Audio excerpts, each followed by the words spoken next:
is the place where the state of Israel was born on the 14th of May 1948.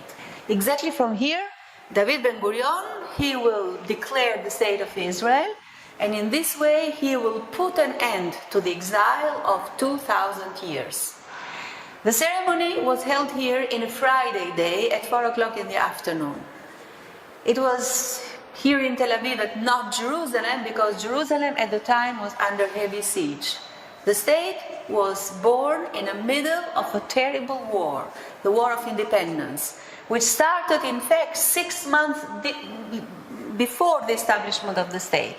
The War of Independence started the day after that the UN approved the plan of the partition of Palestine. Here I have the map, and this is what they decided. It was a plan which was approved by 33 countries, which voted in favor, 13 which voted against, and 10 countries which decided to abstain.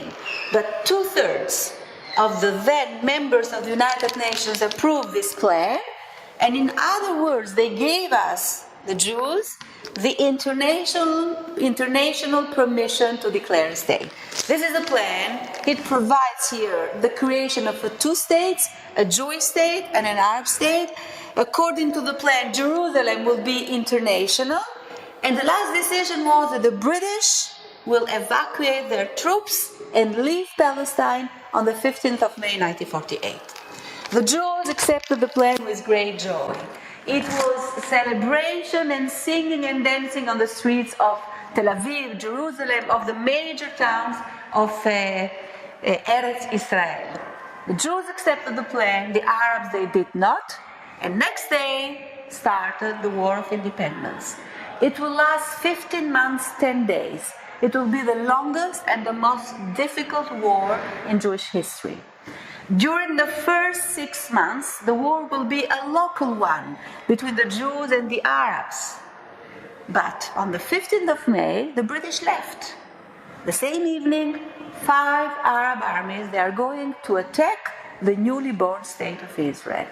So in this very complicated situation, these guys here, you can see the members of the provisional government, they had to decide whether to declare the state the day that the British are leaving, or to accept the American proposition of a ceasefire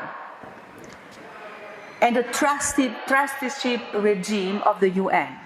After discussions and debates, that evening, the 12th of May 1948, 3 days before the British left, the members of the provisional government, they took this dramatic decision to declare the state now that the British are leaving.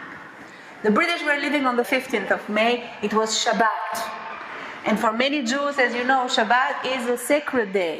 In order to not desecrate Shabbat, the ceremony will be advanced a few hours, and it will be on the 14th of May at 4 o'clock in the Art Museum of Tel Aviv. Jerusalem is under heavy siege. And this is a museum of Tel Aviv in 1948. It was chosen this place not because this was the biggest room or the most luxurious one.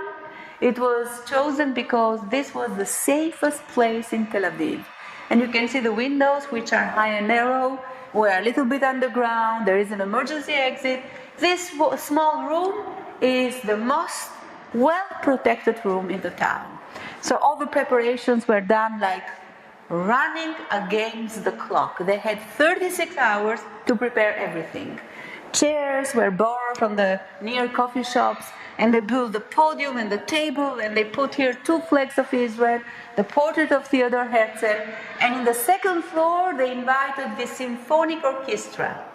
At the end of the ceremony, they were going to play Hatikva. The ceremony started at 4 o'clock. It lasted, as I told you, 32 minutes. This is a copy, of course, of the parchment. The original one today is in the archives of the state in Jerusalem.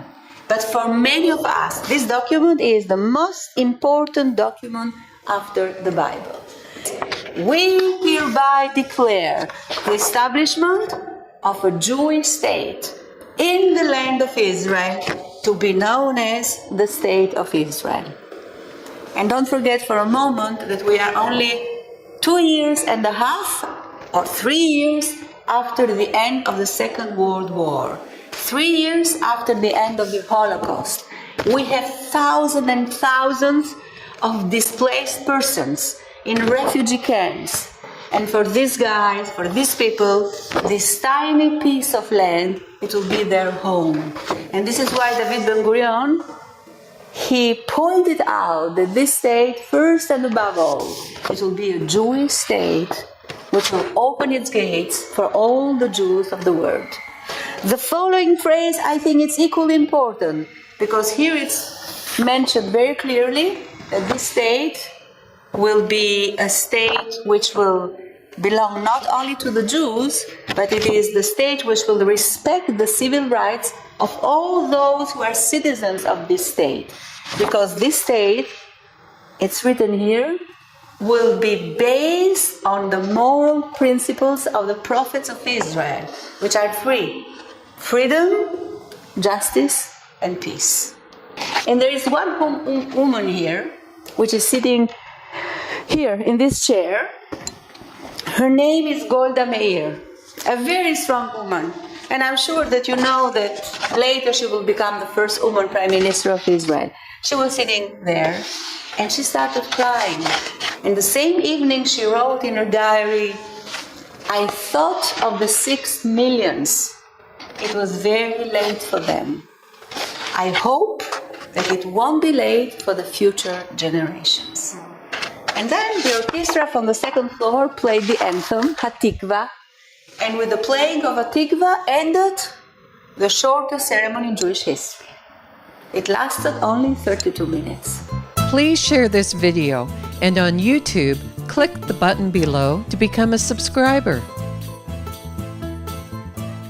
In consideration of Canada's 150th birthday, please consider 150 ways to bless Israel through your Christian embassy, the ICEJ Canada. Consider becoming a $150 monthly donor. Plant 150 trees, 150 prayers for Israel. The opportunities are endless. Please contact us.